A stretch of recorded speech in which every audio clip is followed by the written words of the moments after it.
तो वो नरेंद्र मोदी की पॉलिसी है सबका साथ सबका विकास को सबको पिलाओ, वही पॉलिसी चल रही है। यानी अब शराब पिलाएंगे, एक आदमी बोलता है शराब पिलाएंगे, केरल का आदमी कहता था कि आपको बीफ खिलाएंगे। यही इनका हिपोक्रेसी है ना, कि कुछ भी करेंगे सत्ता के लिए, शराब भी पिलाएंगे, बीफ भी खिला देंगे, जो बोले कर देंगे, बस सत्ता चाहिए लोगों को। कोई मॉरल्स नहीं है, कोई प्रिंसिपल्स नहीं है। और लेकिन नरेंद्र मोदी के खुद के स्टेट में वो जब सीएम रहे तब से शराबबंदी किए हुए हैं, बिहार में शराबबंदी किए हुए हैं। देखिए, जहां इनको सूट करता है वही करते हैं। केरल में इनका एक प्रेसिडेंट कहा था कि आपको बीफ देंगे, इलेक्शन में याद होगा आपको, और अब ये कह रहे हैं कि शराब दे देंगे। तो इनके पास कोई मॉरल स्टैंडर्ड्स नहीं है, सत्ता के लिए कुछ भी करेंगे। अब एक नया ऐलान कर दिए, शराब फ्री में पिला देंगे। अरे भाई, आप ये क्यों नहीं कहते कि हम आप सबको दूध पिलाएंगे फ्री में, हम बच्चों को उनके न्यूट्रिशन का इंतजाम करेंगे।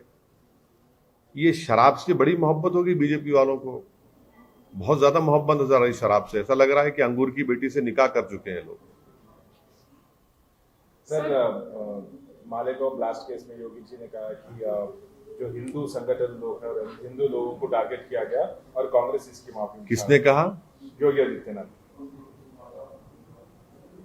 देखिए, बाबरी मस्जिद की शहादत डेमोलिशन हुआ, एक कन्विक्शन नहीं हुआ, मोदी सरकार अपील नहीं करती। मक्का मस्जिद में बॉम्ब ब्लास्ट हुआ, 7 लोग मारे गए, उसके खिलाफ अपील नहीं करती। समझौता ट्रेन ब्लास्ट हुआ, कौन किया नहीं मालूम, अपील नहीं करते। तो ना बाबरी मस्जिद किसने शहीद किया वो नहीं मालूम, ना मक्का मस्जिद का ब्लास्ट किसने किया किसी को नहीं मालूम, समझौता ब्लास्ट किसने किया नहीं मालूम।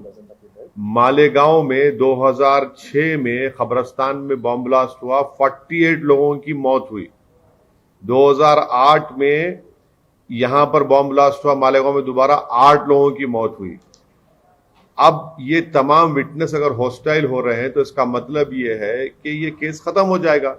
फिर किसने किया मालेगांव 2006 किसमें किया, 48 लोग मर गए, उनकी फैमिली को कौन जवाब देगा।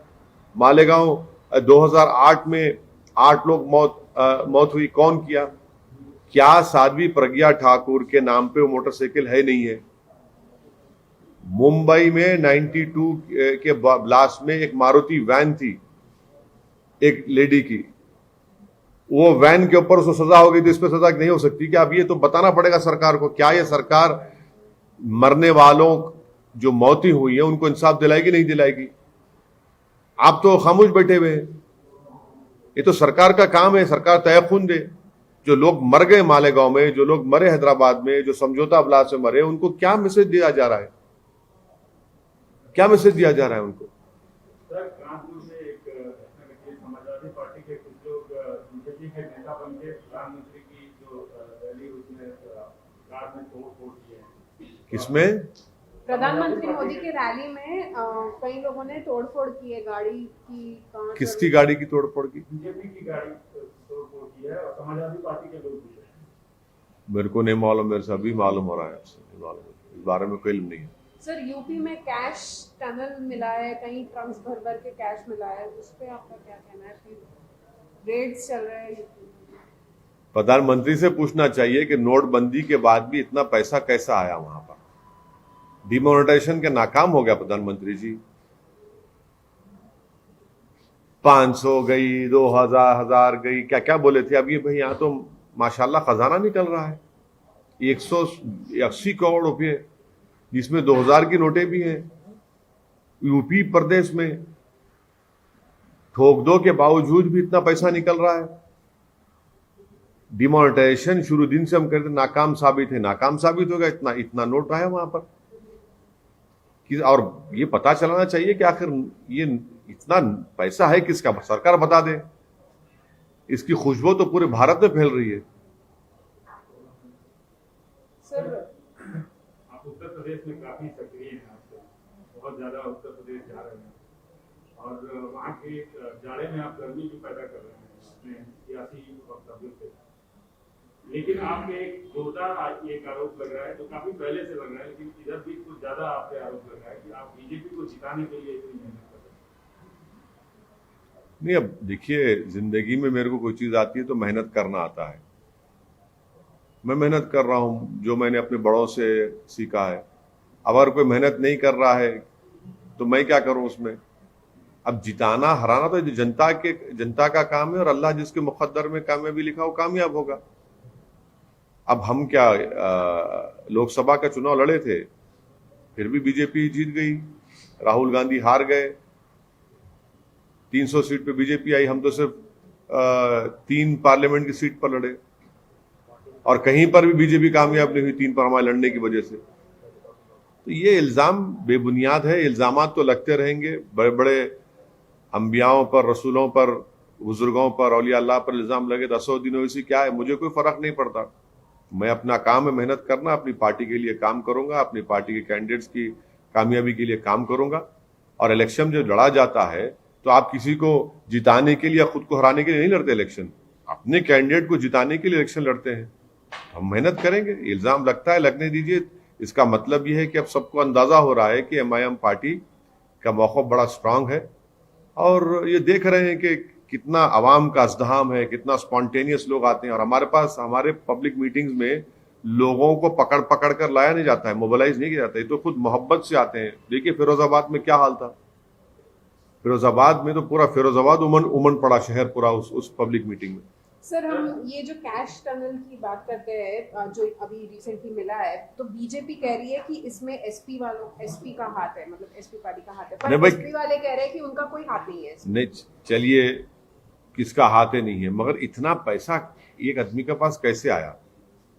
तो डिमोनेटाइजेशन नाकाम साबित हुआ। प्रधानमंत्री से हम अपील करेंगे कि आप एक्सेप्ट कर लीजिए ऑन रिकॉर्ड कि मैंने डिमोनेटाइजेशन किया, जिसकी वजह से बिल्कुल नाकामी हुई, और डिमोनेटाइजेशन की वजह से सिर्फ गरीब पिट गया, स्मॉल स्केल इंडस्ट्रीज बर्बाद हो गई, हजारों की तादाद में नौकरी चले गई। अभी तक डिमोनेटाइजेशन का इफेक्ट गरीबों पर, नौजवानों पर, उनका बेरोजगारी मुकद्दर बन गया। मगर इस तरह के लोगों के पास तो आज भी नोट है और कल भी रहेगा। तो डिमोनेटाइजेशन नरेंद्र मोदी का जो ब्रेन चाइल्ड था वो सरासर नाकाम साबित हुआ है। सर, बिहार के चुनाव में आपका रिजल्ट तकरीबन 90% के आसपास।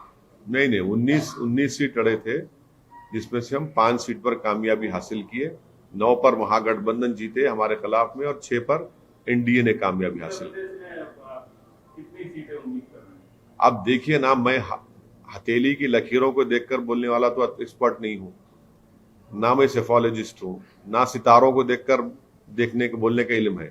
हाँ, मेहनत करना मेरे हाथ में है, मेहनत हमारे पूरे पार्टी के लोग कर रहे हैं, और मुझे यकीन है कि इंशाअल्लाह ताला पहले से बनिस्बत एमआईएम का बेहतर परफॉर्मेंस होगा। और हमको उम्मीद है अल्लाह से और उत्तर प्रदेश की जनता से कि वो अपने दुआओं से, अपने वोटों से नवाज कर एमआईएम के उम्मीदवारों को कामयाब करेंगे। कितने सीट सर?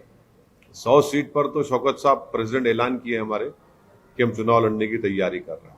सर, अभी मतलब कैंडिडेट्स अरे इतने बड़े पार्टी ऐलान नहीं करे, अब हमारे से पूछ रहे हैं। बीजेपी रूलिंग पार्टी है, उनसे पूछ लीजिए 300 में कितनों को ड्रॉप करेंगे, 100 को करेंगे, 50 को करेंगे। उत्तर प्रदेश के जो पुराने मुस्लिम लीडर्स हैं, कुछ मौलाना हैं, उनको आपकी उत्तर प्रदेश में जो आपकी आमद हुई है उससे बड़ी तकलीफ हो रही है, क्या कहना है?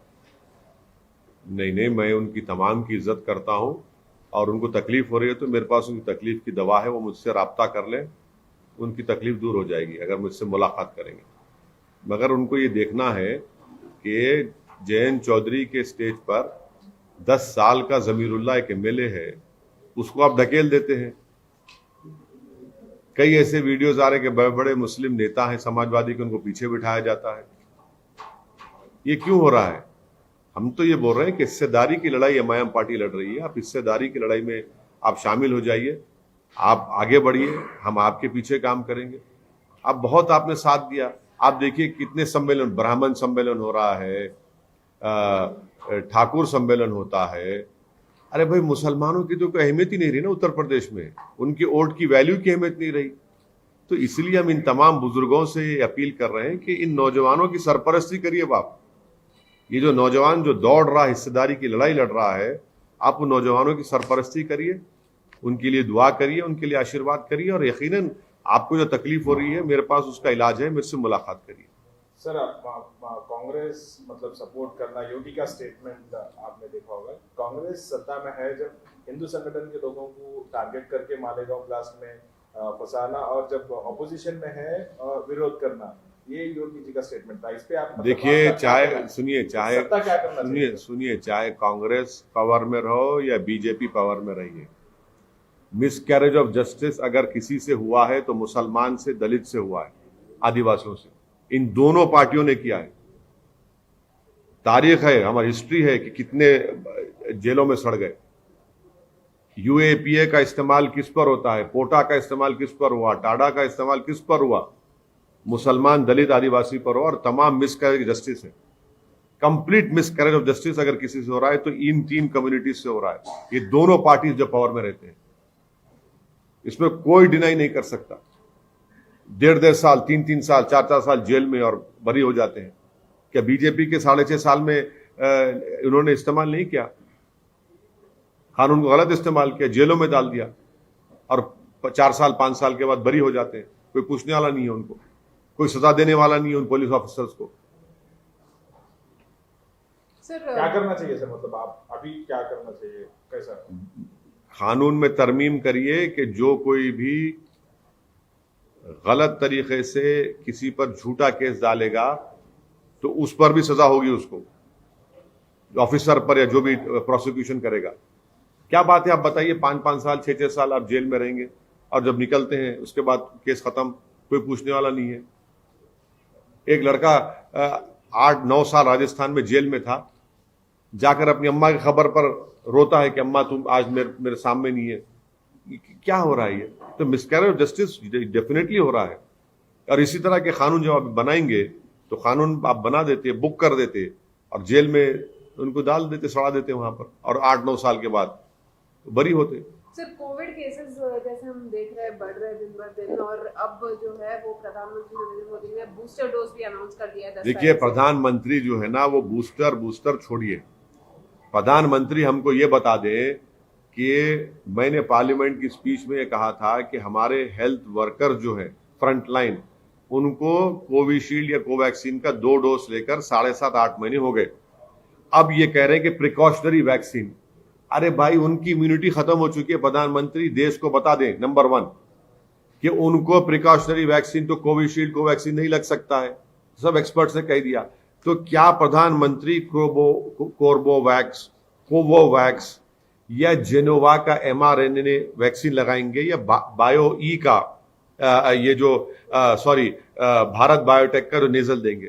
क्या देंगे? अभी आप तो इमरजेंसी यूज ऑथराइजेशन दे रहे हैं और बड़े जनवरी 15 से सबको लगा देंगे। कितना झूठ बोलेगी सरकार ये? जनवरी 15 से अगर आप लगाएंगे हेल्थ वर्कर्स को, और 60 साल की उम्र के जो बुजुर्ग हैं जिनको कोमोर्बिडिटी, कौन सा लगाएंगे सरकार, बताइए आप? इमरजेंसी यूज ऑथराइजेशन का मतलब क्या है कि जिसको इमरजेंसी में यूज करेंगे। ये बता रहा है कि इस सरकार के पास प्रिकॉशनरी वैक्सीन या बूस्टर वैक्सीन की तैयारी नहीं है, कुछ तैयारी नहीं है, और देश को झूठ बोल के आंखों में धूल झोंक रहे हैं। ओ माइक्रॉन के लिए बूस्टर शॉट या प्रिकॉशनरी वैक्सीन जरूरी है। आप क्या देंगे? कोविशील्ड को वैक्सीन तो नहीं दे सकते ना आप, आपको mRNA वैक्सीन देना पड़ेगा। इंग्लैंड, यूके ने सितंबर में ऑर्डर किया था, आपने 1500 करोड़ रुपए दिए किसको? कॉर्बोवैक्स को। कब देगा वो? कब देगा? जनवरी के एंड में देगा। आप कह रहे 15 जनवरी से सबको लगा देंगे, पूरे डॉक्टर्स को, फ्रंटलाइन वर्कर्स को, और आपके 60 साल के ऊपर जो है। आप कौन सा देंगे बताइए ना? और कितने आपके पास मेडिसिन है बताइए, वैक्सीन कितने आपके पास? कुछ नहीं है, कुछ तैयारी नहीं है आपके पास, सिर्फ अनाउंसमेंट, जुमला, हेडलाइन मैनेजमेंट है। बच्चों को भी 3 तारीख से। अरे कौन सा लगाएंगे बच्चों को? आप तो इमरजेंसी ऑथराइजेशन का मतलब है कि इमरजेंसी में लगाएंगे। आप कौन सा कॉर्बोवैक्स लगाएंगे, कोवोवैक्स लगाएंगे, या फिर वो भारत बायोटेक का नेजल का ड्रॉप्स करें? कौन सा लगाएंगे? आपका कोई ब्लूप्रिंट ही नहीं है, आप तो सिर्फ अनाउंस कर दिए। ये तो सेकेंड वेव आने से पहले वैसे ही हुआ था, अब ऐसे ही कर रहे हैं लोग। हम तो समझे कि सेकेंड वेव में जो बर्बादी हुई, जो लाखों में लोग, भारत के लोग मारे गए थे, आप उसके लिए तैयार रहेंगे थर्ड वेव के लिए, मगर अभी भी आप वही गलती कर रहे हैं।